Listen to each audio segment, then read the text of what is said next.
I'm Jeremy Devans, and this is the Quiet Mind Yoga Podcast.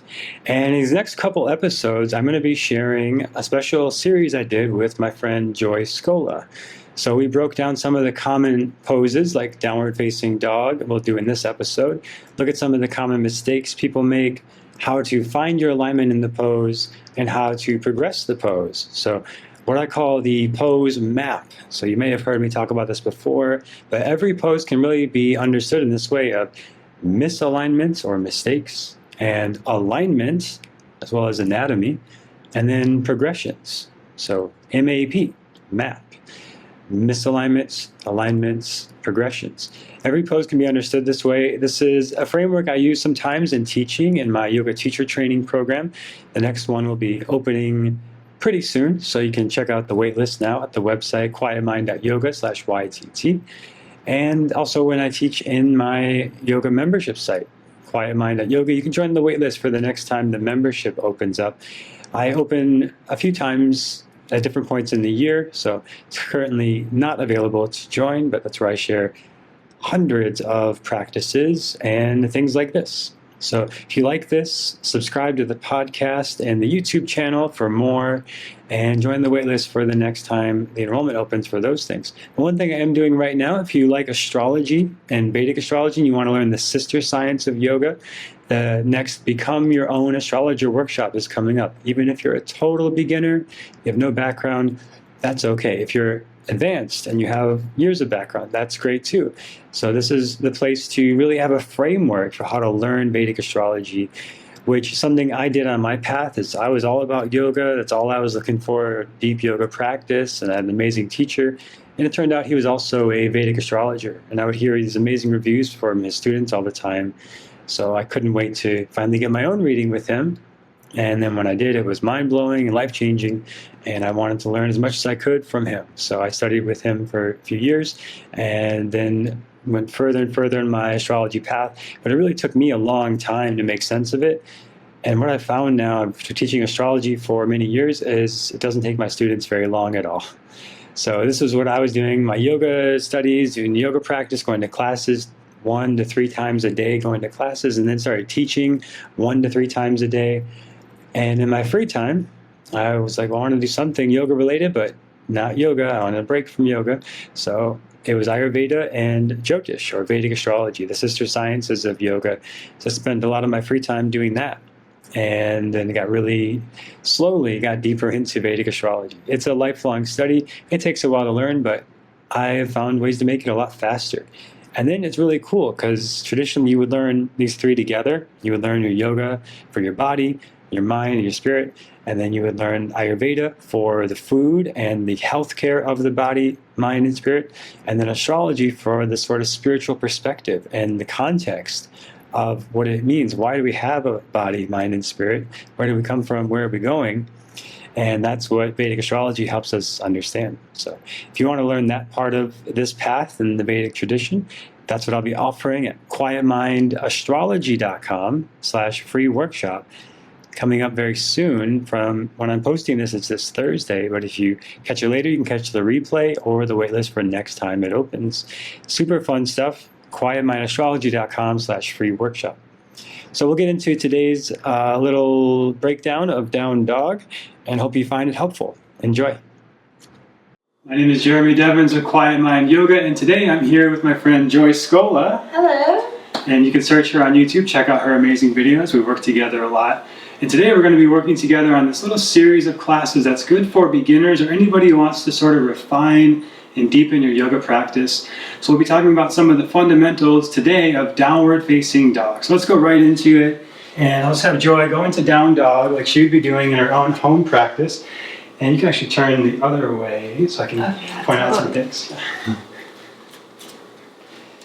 So this is Adho, Mukha, Svanasana, or downward facing dog. One of the most common poses you'll do a bajillion times in your yoga practice. Now this is somebody who's been practicing for a long time, but let's see if maybe you didn't know what you're doing, maybe you're just beginning. What are some of the common mistakes that you might do in your body, or maybe you didn't know when you were starting out? Just how might that look in your body? Maybe you're shrugging your shoulders up towards your ears. And I don't want to keep you doing this stuff too long. Maybe your elbows are kind of flaring out to the sides. Oh, fun. And she's and like, weak fingers. There you go. yeah, there you go.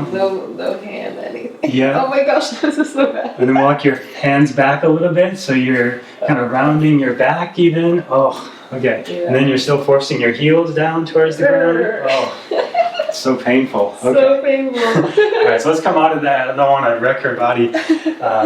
But those are some of the common mistakes and misalignments we'll see.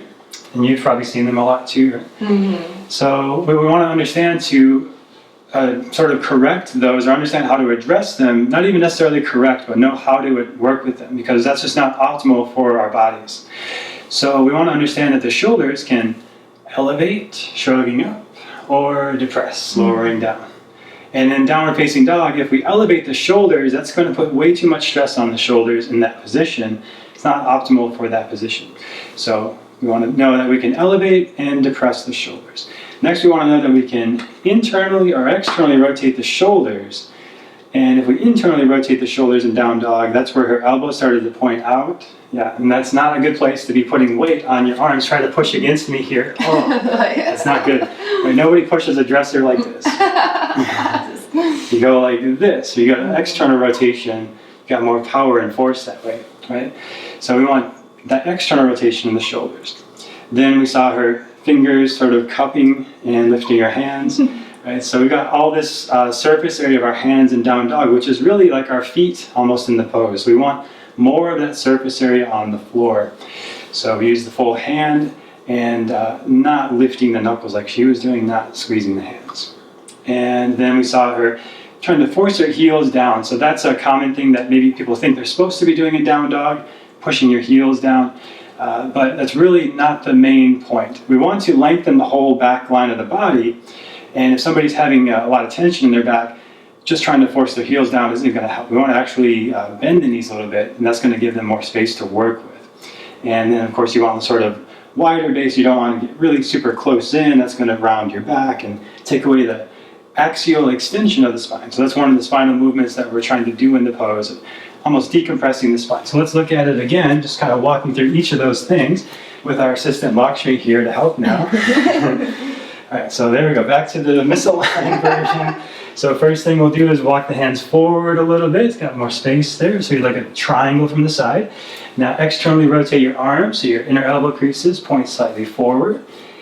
Sort of press into the base knuckles of the hands, root down and spread the fingers equally. Unshrug the shoulders, right? So the shoulders are more neutral. They're not shrugging or unshrugging necessarily too much.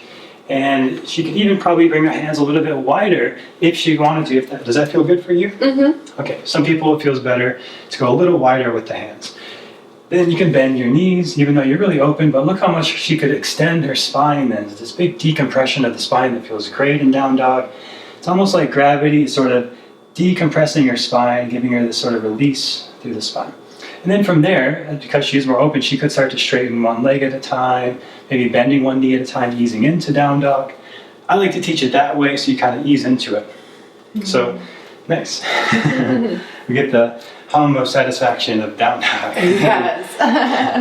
And some toys for the cat. So then from there, you can do some different progressions, like some of the things that we see a lot in classes are like lifting one leg up, opening a hip. So let's look at those briefly, just some of the progressions from down dog that are possible. So once you've got the basics down, then you could lift your right leg up.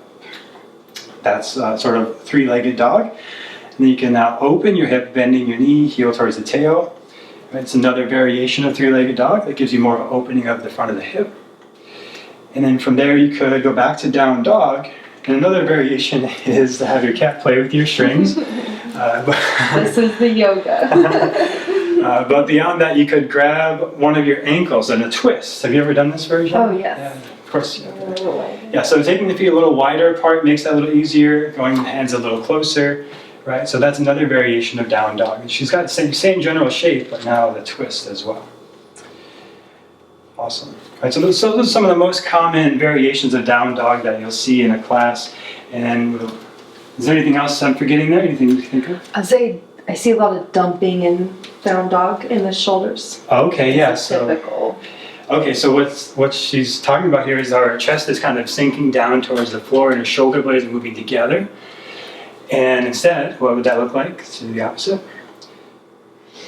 Like opposite? Or just the, just the right way. correction or adjustment. So more stacked and in alignment. Right, yeah. So you can come down for a second and rest there. So one of the things the shoulders can do, if you just turn towards the camera here, your back towards the camera. Oh, yeah, sure. So you can retract your shoulder blades together or protract apart.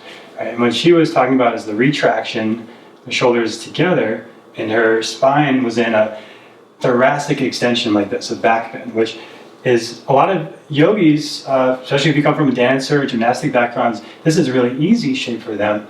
But if somebody's working at a desk a lot, this is a more difficult shape, so they might have the opposite problem. But yeah, we don't need to demonstrate that one yet. But this is good. So this is the extension of the spine, and instead we want a little bit more neutral spine in this. It's considered an axial extension, so the whole spine is decompressing rather than just a thoracic spine in extension. And back to neutral, right? And then the shoulders retract, what we don't want, and then protract a little, or what we're going for. So there's this sort of a Y shape with your arms. So if you lower your arms down and then lift out sort of like a Y, that's kind of the optimal motion, or optimal path for the shoulders. It's called an upward rotation in the shoulders, or sometimes a scaption in the shoulders. Now if they're too close together, she might get that shrugging again in the shoulders. If they're too wide, she just doesn't have any stability there, right? She can't hold her body weight up like that. So it's that right in that middle, and that Y shape is pretty optimal. So that's a good point as well. Anything else I'm not thinking of? I think that's the only thing I can think of at the down dog, yeah. Cool. Awesome. Well, that's our little down dog walkthrough. Yeah. So we looked at some of the mistakes, the anatomy, and the progressions. And we'll continue on in this little series talking about chaturanga and how to put them together in the third video with vinyasas. So thank you, Joy. Yes, of course. I'm excited. All right. And we'll see you in the next video. Bye.